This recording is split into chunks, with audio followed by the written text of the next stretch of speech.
Это Москва. Мужчина катает на капоте силовиков, которые пытаются его задержать. Что это было, расскажу в этом выпуске. Также затронем наводнения в регионах и мощные взрывы на юге России. Всем привет, это новости «Воздух» на Ходорковский лайв. Ставьте лайк и поехали.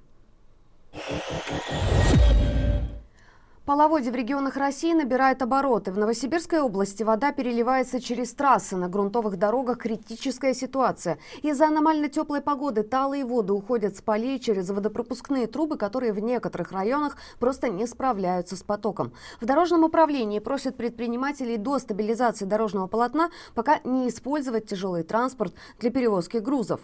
В Челябинской области продолжаются работы по устранению последствий паводка. На реке Сим еще 2 пиротехнических расчета еще 2 раза взорвали лед на площади в 250 квадратных метров.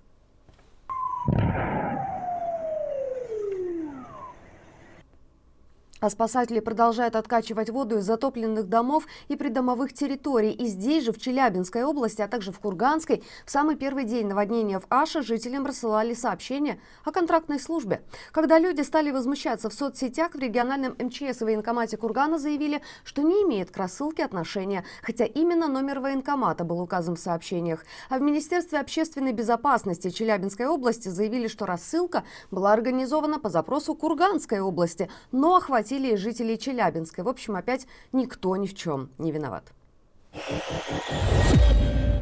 Один из 2 резервуаров нефтебазы у станицы Кавказская на Кубани полностью выгорел. Пожар не могут потушить с 19 марта. Взорвалась вся база. Все горит. Так выглядел момент ночного взрыва нефтепродуктов на нефтебазе. Пожар продолжается с момента атаки ВСУ. На тушении работают около 500 человек, но огонь только распространяется. В районе нефтебазы превышено содержание вредных веществ в воздухе. Жителей попросили не выходить из домов без необходимости. По словам очевидцев, сейчас все пожарные экипажи эвакуировали с территории базы. Ранее 2 пожарных попали в больницу с ожогами и отравлением угарным газом. Их жизням ничего не угрожает. Всего на атакованной нефтебазе хранилось 100 тысяч тонн нефтепродуктов.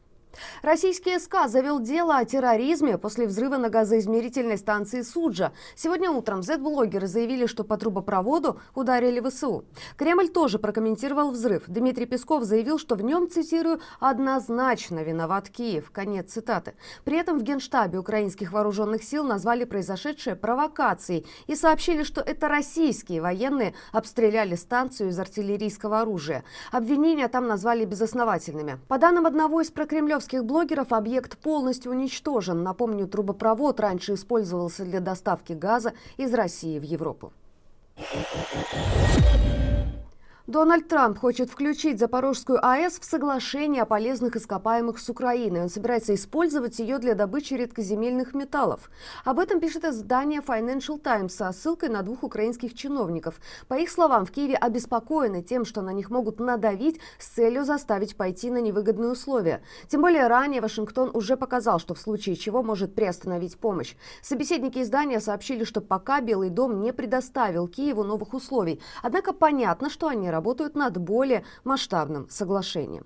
Что касается отношений с Россией, то здесь США сокращают участие в совместных группах по контролю за санкциями против Москвы. Об этом пишет агентство Bloomberg, ссылается оно на европейских чиновников. По их словам, Белый дом минимально участвует в работе нескольких групп, созданных союзниками для пресечения попыток обойти антироссийские санкции.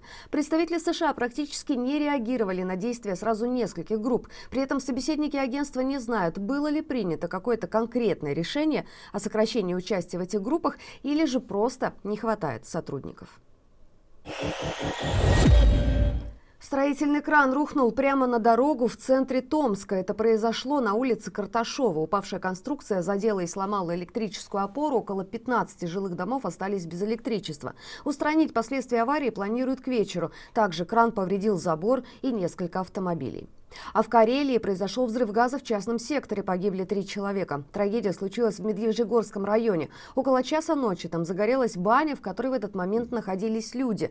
3 из них не смогли выбраться наружу. 2 выживших получили сильные ожоги и попали в больницу. Они в реанимации в тяжелом состоянии. Причиной пожара в прокуратуре назвали взрыв газового баллона.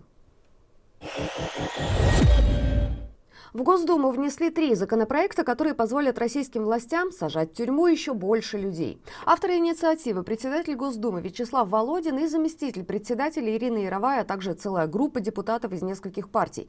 Официальная формулировка, цитата, «для обеспечения защиты суверенитета и недопущения вмешательства во внутреннюю политику России». Конец цитаты. Среди прочего, согласно этим документам, люди будут нести наказание. Еще одна цитата.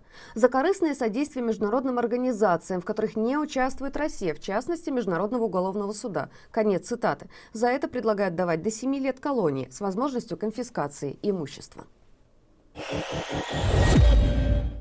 Десятки авиарейсов по всему миру отменяют из-за мощного пожара у аэропорта Хитроу в Лондоне. Возгорание произошло на подстанции, которая питает аэропорт. Он полностью обесточен и закрыт, не принимает и не отправляет рейсы. Причина возгорания по-прежнему неизвестна. Об отмене рейса в Лондон и из него уже сообщили авиакомпании Великобритании, Ирландии, США, Индии и Гонконга. По оценкам агентства Рейтер, происшествие может затронуть почти 700 рейсов, более чем 60 перевозчиков. Специалисты говорят, что лондонский аэропорт ждут значительные перебои в работе в ближайшие дни. И, наконец, новость, с которой мы начали этот выпуск. Пьяный водитель прокатил полицейского на капоте своей машины. Это случилось на северо-западе столицы. Видео опубликовал телеграм-канал «Осторожно, Москва». Мужчина ехал на автомобиле по улице Народного ополчения. На его странное поведение обратили внимание сотрудники полиции. Заметив это, водитель попытался скрыться. Полицейскому, которого он провез на капоте, пришлось разбить кулаком лобовое стекло, чтобы остановить нарушителя. Это были главные новости к данному часу. Оставайтесь на нашем канале, смотрите другие видео, а также подписывайтесь на наш телеграм-канал. Мы дублируем там все новости, в том числе в аудиоформате. И главное, берегите себя.